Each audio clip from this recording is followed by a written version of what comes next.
नेकपा एमाले सम्मत youth volunteer force Koshi प्रदेश कमिटीको आज विशेष घोषणा कार्यक्रम हो। यो नेकपा एमालेका श्रद्धेय अध्यक्ष केपी शर्मा ओलीले यो विशेष कार्यक्रमलाई सम्बोधन गर्नुहुनेछ।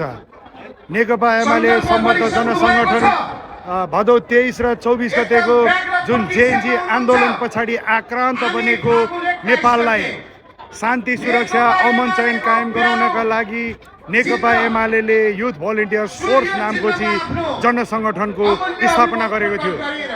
आज यो विशेष कार्यक्रमका बीच नेकपा एमालेका अध्यक्ष श्रद्धेय केपी शर्मा ओलीले देशभरि रहनुहुने तमाम नेता कार्यकर्ताहरूलाई विशेष निर्देशन दिनुहुनेछ र यसले जनतासँग सम्बन्धित रहेका के कामहरू गर्नेछन् भन्ने कुरा निर्देशित गर्नुहुनेछ। तपाईँहरू देख्न सक्नुहुन्छ यो दमक 5 निर्वाचन क्षेत्र नम्बर 5 यो निर्वाचन क्षेत्र नम्बर केपी ओलीको निर्वाचन क्षेत्र पनि हो र यहाँ तपाईँहरूले सहजै देख्नुहुन्छ युथ भोलिन्टियर फोर्स।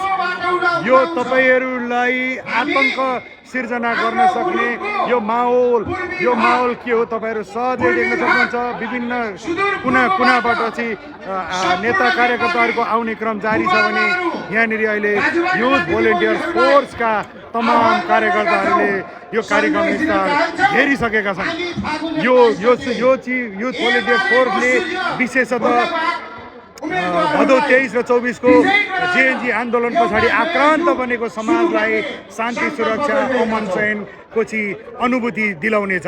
शान्ति सुरक्षा अमन चयनको चाहिँ अनुभूति दिलाउनेछ। धन्यवाद।